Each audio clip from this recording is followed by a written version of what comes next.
My name is Amy. I'm 30 years old. I work from home as an illustrator and a webcomic artist. My son Ethan is just 5 years old. He's a lively boy who goes to preschool. My husband, Robert, has a busy job, so he rarely gets home early, leaving most of the housework and childcare to me. Despite the challenges of balancing work and childcare at home, I have always found joy in it. Ethan is adorable, and Robert does most of the housework and childcare on his days off. I was truly grateful for my family and felt fulfilled each day. However, my happiness was abruptly shattered one day. It was when Robert's father, my father-in-law, suddenly passed away. He was only 60 years old. Though it seemed too early for him to pass away, he suddenly collapsed and died.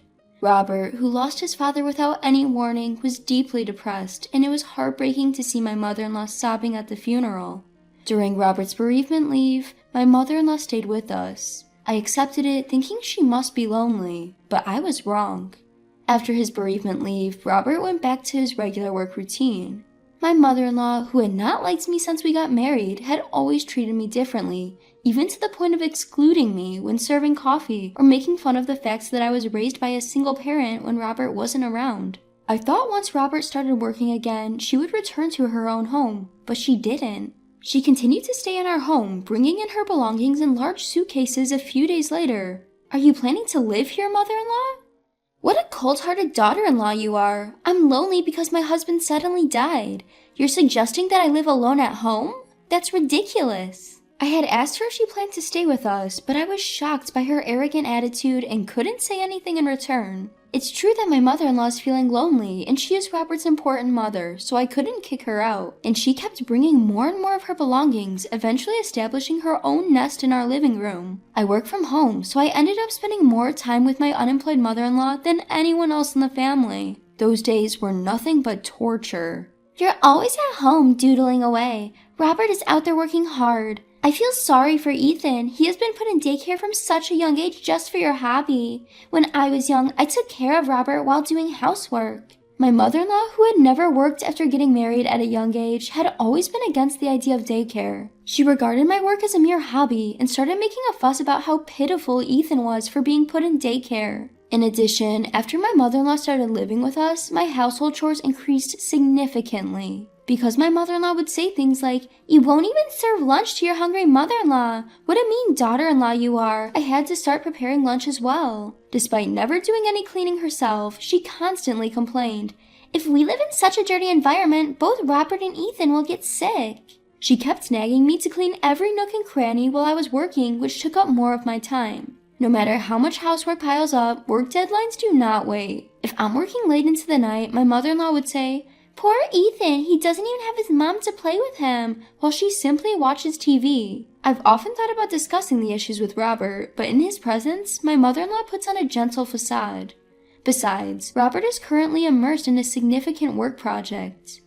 Not wanting him to feel stressed at home as well, I decided to endure the situation. With my passivity contributing to the problem, my mother-in-law grew increasingly overbearing. She refused to eat the lunches I prepared, complaining, "This is awful. You're trying to kill me with this overly seasoned food." She even started demanding money for dining out, often asking for more than $250. I questioned whether she really needed that much even just for dining out. However, she angrily retorted, "Are you telling me not to have fun? I want to go to the casino. Are you saying a poor widow like me shouldn't enjoy the casino? You're the worst daughter-in-law ever." Left with no other choice, I reluctantly gave her the money. Her demands for housework and money escalated day by day. Between work, housekeeping, parenting, and being my mother-in-law's punching bag, I felt at my wit's end. One day, on our way home from daycare, Ethan asked me a heart-rending question. "Mom, am I a poor child?" "What? Why would you think that?" "Grandma said so. She said you're always having fun and that you probably don't like me." Tears welled up in Ethan's eyes as he spoke those words. It was at that moment that I realized my mistakes. The feeling was akin to a rude awakening, and I resolved that I couldn't continue living this way. I was wrong to believe that I alone should bear this burden. My mother-in-law had gone so far as to convince Ethan that children who attend daycare are pitiful and that his mom is always just having fun drawing. I decided to put an end to this lifestyle. A few days later, I announced to my mother-in-law, who was sprawled out in the living room watching TV as usual. "Mother-in-law, Ethan and I are going on a week-long overseas trip." An overseas trip? She jolted upright, eyes sparkling at me. That sounds fantastic. When are we leaving? I better start packing. There's no need for you to pack, mother-in-law. As I said, only Ethan and I are going. You're saying you won't take me along? Leaving Robert behind as well is unbelievable. Indeed, both you and Robert are staying behind. Thank you for understanding. While my mother-in-law continued to grumble, I remained firm in my decision to end my life with her. A few days later, as planned, Ethan and I departed for our overseas trip. Ethan was thrilled to be on a plane for the first time. With my recent busy schedule between work and chores, I hadn't had the chance to spoil Ethan, so I took this opportunity to spoil him to the fullest. In the midst of our enjoyable overseas trip, I received a call from my mother-in-law. It was unpleasant, ruining the joyful mood, but I answered anyway. With a malicious tone, she said, "Sorry to bother your vacation, but Robert and I have moved out. There's no home for you freeloaders now. You have no place to return, so stay overseas as long as you like." Is that so? Thank you for letting us know. She seemed surprised by my indifferent response, but I wasn't surprised at all. Rather, I was thankful to her for letting me know everything was going according to plan. After our enjoyable days overseas, Ethan and I returned home to our new house. At our new home, Robert was waiting for us with a smile. "Welcome back. Did you and Ethan enjoy your overseas trip, Amy?" "Yes, we had a great time. Thank you for the wonderful trip, Robert." "Well, it's the least I could do after all the trouble." As we were joyfully reuniting, my cell phone buzzed. It was a call from my mother-in-law. With a sense of excitement, I answered the call. "Yes, what can I do for you, mother-in-law?" "You! Do you know where Robert has gone?" With a fierce tone, my mother-in-law started to explain the situation without giving me a chance to respond. She started living in the house that she had found with Robert. However, Robert had not returned home even once. Worried, she had called Robert's office only to be informed that Robert had quit a few days earlier. This drove her into a panic. Even when she tried to call Robert, she couldn't reach him. She was about to report him missing to the police. But, just to be sure, the police called Robert. To her dismay, they managed to reach him. Not only that, but when they offered to relay a call to her, Robert declined. This led to her causing a scene at the police station, earning herself a stern warning and a red-faced embarrassment. "You've done something to Robert, haven't you? Where is he?" "Robert is here at home. He's playing happily with Ethan, so there's no need to worry." "What are you saying? Robert was supposed to live with me. I was going to make him divorce you and take custody of Ethan." "That was something you unilaterally told Robert, wasn't it?" My mother-in-law was furious. However, I had discussed the situation with Robert before our overseas trip. I told him about the issues I was facing living with his mother and the negative effects it was having on Ethan. Robert apologized, saying he felt terrible about his mother's behavior. I realized for the first time during our conversation that Robert had also been struggling living with his mother. Each time they were alone, she would badmouth me, saying things like, "Amy is constantly verbally abusive. She won't even let me eat," and "You should divorce that woman as soon as possible." He was fed up with her baseless complaints. Although Robert believed in me and countered his mother's accusations, his objections only resulted in her screaming at him, leaving him feeling confused and unsure of what to do. So we executed a plan to isolate my mother-in-law.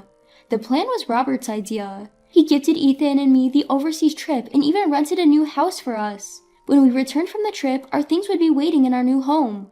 Since our old house was set to be vacated, Robert suggested to his mother that they should find a new house. Misunderstanding his intentions, she happily believed that Robert intended to divorce me and live with her in the new home. In her rush to ensure that I had no place to return to, she quickly settled on a house and completed the move. Robert, without informing his mother, had our family's and Ethan's belongings moved to our new home, while his mother's belongings were sent to her new place. Robert had avoided any contact with his mother, which is why she couldn't reach him. When she called his office, she was told that he had quit because, coincidentally, Robert was headhunted by a better company and decided to change jobs. In other words, during the week when Ethan and I were traveling abroad, Robert, Ethan, and I had moved into a house where we three would live together. At the same time, my mother-in-law had moved into a house where she would live alone. I imagine it was hard for you, mother-in-law, to see the face of an incompetent daughter-in-law every day. Robert and I thought it would be wise for both of us to avoid seeing each other from now on, and so we decided to handle it this way. "You are such a terrible daughter-in-law." When I explained the situation, my mother-in-law yelled at me over the phone. Robert, sighing at the voice of his mother leaking out, came up to me, subtly took over the phone, but she kept insulting me without noticing. All you do is draw doodles like a child and don't work. Robert doesn't need a wife like you. He must have found you annoying. It would have been better if Ethan wasn't born as your son. Ethan and Robert are both really pitiful. Mom, so you always used to shout at Amy like that, huh? When Robert said in a quiet voice, his mother's angry voice abruptly stopped. Mom, I love Amy and I have no intention of divorcing her. I know you must feel lonely since Dad passed away suddenly, but it's not right to bully Amy. I regret behaving in a way that deceived you, but it was the only way given that you refused to listen to anything we say. You're being deceived, Robert. I'm not being deceived. Amy is the best wife for me and the best mother for Ethan. I'm sorry, but I want to keep my distance from you. I can't care for a mother who says terrible things about important people. Robert, wait, please, Robert. Ignoring his mother's crying voice, Robert ended the call. I'm sorry for making you suffer until now. The current job doesn't require much overtime, so I can do more housework and childcare than before. Let's live happily from now on, just the three of us. Yes, thank you, Robert. Thus, our family decided to cut ties with the mother-in-law. Later, I heard from a relative that my mother-in-law had been living for a while by dipping into her husband's inheritance. However, she couldn't stop going to the casino and for the first time in her life had to work. With no work experience, my mother-in-law, now 55, was swallowed up by the rough waves of society, leading to hard times. When Robert found out about his mother's situation, he felt sorry for her and reached out once. However, my proud mother-in-law dismissed his help, saying, "You're no longer my son. You've been tainted by that devilish daughter-in-law." Robert was dumbfounded by his mother's attitude and said with a tired face that he would no longer contact her. As for me, I turned the days of harassment by my mother-in-law into a comic essay and it became a huge hit. I got a call from a publisher and I was able to publish the comic essay book I've always wanted. I guess I should be grateful to my mother-in-law who gave me all kinds of trouble. During the hellish days after my mother-in-law came into our house, I didn't know what to do, but I fell in love with Robert again for saving me from those days. Now, I am serializing a comic essay depicting my warm family life on the web, and it is also popular. I look forward to continuing to spend happy days just like this with Robert and Ethan.